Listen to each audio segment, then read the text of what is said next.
Oke teman Pro 2 balik lagi masih di Pro 2 FM. Wah akhirnya ya setelah terjadi beberapa hal ya semoga semua sudah berlalu. Dan aku coba lagi untuk menghubungi Dike Mandala Putra. Selamat pagi Dike.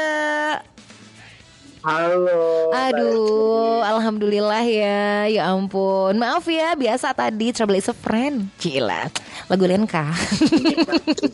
Ujian di awal Ramadan. Iya loh, ujian awal Ramadan banget kan. Alhamdulillah di sini ada teman-teman TMB yang siap siaga. Wah. Iya kan. Sebenarnya banyak banget ya ujian hidup ini ya Dike ya. Iya. Langsung masuk topik nih kayaknya. Iya deh. Jadi teman Pro 2 kalau ngomongin seputaran Dike ya, dia ini aku tuh inget banget dia ini juara PTQ loh waktu itu ya. Cie. Tahun berapa sih Dike waktu itu? Tahun 2022 ya? 22 kan tuh 22 loh. Kemudian Dini sekarang sudah merambah dunia per-MC-an. Wow, MC all event loh sekarang ya. Dan juga adalah pemuda berprestasi Sumsel 2021 lalu. Tapi emang terus berprestasi sih sampai sekarang dan seterusnya kayaknya. Amin. Ya amin. Oke deh. Tapi aku suka dari Dike, dia ini prestasi tanpa narkoba. Masa Pak Ustadz pakai narkoba kan gak mungkin katanya aja. Big no dong ya Mbak ya. Big no, iya dong. Tapi gimana ceritanya kamu tetap bisa berprestasi, tetap percaya diri dan kamu bisa terbebas. Bukan terbebas ya, memang terhindar banget dari narkoba gitu loh Dike. Ya, karena memang udah prinsip kali ya Mbak. Jangankan narkoba, asap rokok aja aku tuh tetap kok. Wow, serius? Wih keren banget. Serius? Jadi kamu gak rokok juga dong? Enggak. Jadi kalau ada teman ngerokok itu hindar. Wih keren banget ya. Jadi ibu-ibu yang mau cari mantu yang gak merokok ya dan terhindar dari narkoba ini Dike nih jawabannya nih kayaknya. Oke. Tapi untuk berarti membangkitkan kepercayaan diri seorang Dike gitu ya, kamu gak pakai narkoba dan gak pakai macam-macam dong. Gimana caranya kamu bisa sepede itu? Justru tanpa narkoba itu bisa itu ciptain kepedean itu sendiri kan? Apa yang kita punya sih Mbak? Mulai dari kemampuan berbicara, dari penampilan, dari cara kita berhadapan dengan orang itu sebenarnya kita sudah menciptakan kepedean ataupun percaya dengan apa yang kita punya saat ini. Jadi gak perlu ada alat-alat bantu apalagi narkoba gitu Mbak. Pede aja apa yang kita punya. Kalau kita punya potensi berprestasi baik tidak apapun itu, banyak banget yang kita gali di zaman-zaman sekarang ini ya Mbak. Apalagi zaman sekarang udah makin canggih, sosial media udah makin melesat banget. Jadi prestasi itu ada banyak macamnya tanpa kita pakai narkoba. Jadi orang yang pakai narkoba itu justru adalah orang-orang yang ketinggalan zaman. Bener banget ya. Dan gak percaya sama kemampuan diri sendiri pasti ya. Gitu teman Pro 2, dengerin nih kata Dike. Keren ya.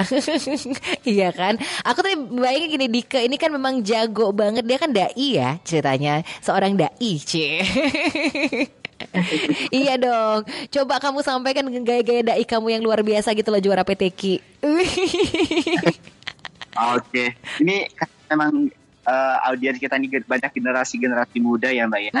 Jadi memang kita juga harus tanamin di dalam kita itu bahwa narkoba itu bukan membantu, malah justru narkoba itu merusak dirumus. Ini sebenarnya narkoba ataupun bahasa narkotika itu sendiri itu memang tidak disampaikan ataupun dijelaskan secara eksplisit bahasa narkoba. Tapi sepakat ulama menyatakan bahwa narkoba itu bagian dari khamr. Khamr itu dibahas juga di dalam Quran, yaitu minuman-minuman keras, hal-hal yang memabukkan, hal-hal yang merusak itu adalah bagian dari narkoba ataupun narkotik. Bahkan Allah itu katakan di dalam Al-Baqarah ayat 195, wala tulqu bi aidikum ila tahlukum, yaitu dan janganlah kamu menjerumuskan dirimu ke dalam kebinasaan. Jadi hal-hal yang merusak, hal-hal yang merusak adalah sesuatu hal yang sudah dilarang oleh Allah Subhanahu wa Ta'ala.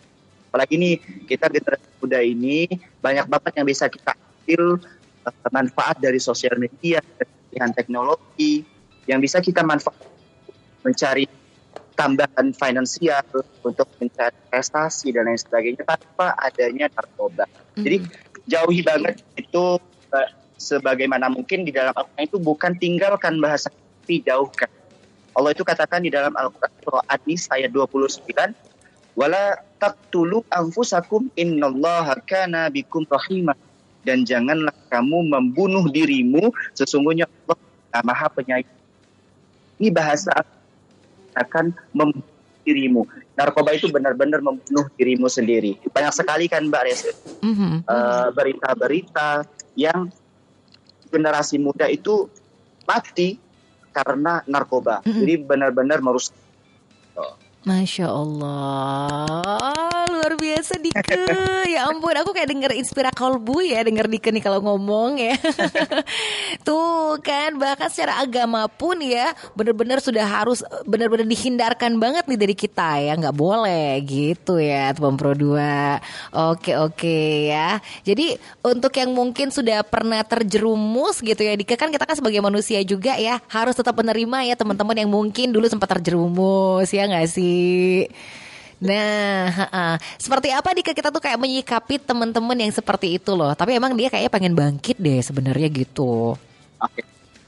Sebagai manusia memang kita nih nggak ada titik sempurnanya ya Mbak ya. Apalagi memang generasi ini masa-masa bingung, masa diri, apalagi masa ikut-ikutan dengan tongkrongan dan sebagainya. Sebenarnya memang generasi muda ini mudah sekali terpengaruh. Tinggal bagaimana kita punya komitmen kita, prinsip dalam diri kita untuk tidak benar sekalipun orang-orang sekitar kita memakai ataupun kita tahu mereka memakai. Nah, di dalam Al-Quran ini saya sampaikan dulu Mbak, bahwa di dalam Al-Quran surah Al-Maidah ayat 90-91 ya, Allah itu katakan, ya ayyuhalladzina amanu innamal khamru wal maisir wal ansab wal azlam rijsun min amali syaitan fajtanibu la'allakum tuflihun. Allah itu katakan, wahai orang-orang yang beriman, sesungguhnya minuman keras, berjudi, berkurban untuk berhala, dan mengunci nasib dengan panah adalah perbuatan keji dan termasuk perbuatan syaitan. Maka jauhilah perbuatan tersebut. Dalam ayat ini Allah katakan fajtanibu, jauh. Allah tidak katakan dengan bahasa tinggalkan. Kalau bahasa jauhi itu berarti kita itu belum mencoba, belum terkena atau belum terpengaruh. Tapi kita sudah menjauhi sebelum kita mencoba.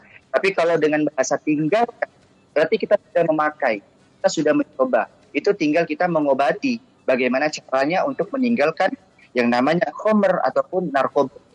Nah, maka sebelum kita terpengaruh mencoba, fajtanibu, jauhi dulu orang-orang yang tidak orang-orang yang kita tahu memakai, jauhi orang-orang yang kita tahu terpengaruh, kita jauhi semaksimal mungkin supaya kita orang yang mudah terpengaruh ini tidak mencoba-coba hal tersebut. Kita jauhi. Tapi kalaupun kita sebagai generasi ya, terjerumus, mencoba dan sebagainya, ya ingin menjadi lebih baik, usaha kita untuk meninggalkan. Nah, kita yang tahu teman kita yang mencoba ataupun sudah terpengaruh, jangan kita musuhi, tapi kita rangkul untuk ajak mereka agar meninggalkan hal tersebut. Nah, kita yang merasa ataupun terjerumus, berusaha semaksimal mungkin untuk bercerita dengan orang terdekat, orang tua, kakak, saudara, sahabat yang bisa merangkul kita. Karena orang-orang yang seperti ini pasti biasanya adalah orang-orang yang galau, orang-orang yang banyak masalah, orang-orang yang bingung jalan hidupnya mau kemana. Terkadang mereka mudah terpengaruh. Tapi kalau mereka sudah ada teman, ada yang memberikan masukan, ada yang mau membantu mereka untuk berubah, insya Allah itu sudah. Tapi memang butuh proses yang panjang, karena memang Rasulullah sendiri tidak bisa memberikan seseorang itu untuk bertobat secara langsung, tapi Allah Subhanahu wa taala yang mempunyai pengaruh, Allah Subhanahu wa taala itulah yang mempunyai kehendak di dalam perbuatan seseorang. Seperti itu. Jadi memang kita kalau ada teman atau sahabat yang kita tahu dia mencoba ataupun dia terpengaruh, jangan kita musuh, Tapi kalau kita bisa untuk menasihati, menjadi orang yang bisa memberikan warna dalam hidupnya, insya kita bisa menjadi membantu mereka gitu. Oke, wow, luar biasa banget Dike.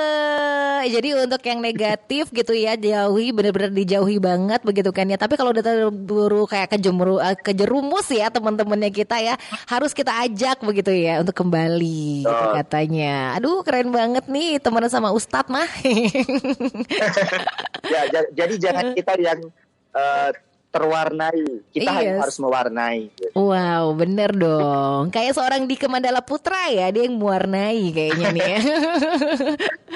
Oke. Makasih banyak Dike, seneng banget lo hari ini ngobrol singkatnya, tapi benar-benar bermanfaat pasti ya buat teman Pro 2, buat anak-anak muda. Ada pesan yang mau kamu sampaikan, boleh? Buat yang dengerin? Banyak. Untuk generasi-generasi muda, zaman-zaman sekarang ini yang kita tidak tahu ya, yang mana benar, yang mana itu susah banget untuk dibedakan. Apalagi adanya tipuan-tipuan AI dan lain sebagainya, kan kecanggihan teknologi bukan tidak bantu, tapi juga justru memalingkan kita dari hal yang justru menjauhkan kita dari Allah. Apalagi bulan suci Ramadan ini, yuk mari kita dekatkan diri, kita kaji lagi Al-Qur'annya. Banyak sekali kajian yang arti hidup. Jadi nggak ada kata terlambat kita berbuat baik. Itu sih. Oke. Mudah apalagi jauhi narkoba. Benar, jauhi narkoba ya. Oke, sekali lagi terima kasih banyak Dika, senang banget bisa ngobrol sama kamu pagi ini di Pro 2 FM. Semoga semakin sukses. Iya loh. Kapan lagi kamu kesini ya? Pas banget kalau momen Ramadan kayak gini harusnya ya. Oke, sukses selalu buat Dika ya. Makasih. Dadah. Assalamualaikum. Salam. Oke teman Pro 2, itu dia tadi udah ngobrol ya kita bareng Dike Mandala Putra ya, yang merupakan pemuda berprestasi Sumsel 2021 dan juga dia adalah juara PTQ RRI Palembang loh ya di tahun 2022. Keren banget gak tuh? Oke, dan itu merupakan obrolan yang kayaknya menutup kebersamaan kamu bareng aku di Pro 2 FM. Sekarang udah pas banget jam 10. Kelar ini bakal ada kakak Naura Zianya nemenin kamu semua langsung aja di Santai Siang. Kalau gitu dari kawasan Jalan Radio nomor 2 kilometer 4 Palembang, Resti Chandra pamit. Dan jangan lupa untuk selalu jadikan generasi muda sebagai headline. Selamat berpuasa, dadah. 91,6 Pro 2 FM Palembang. WhatsApp 0816 1106 916. Instagram Pro 2 RRI Palembang. YouTube channel Pro 2 Palembang. Aplikasi RRI Digital.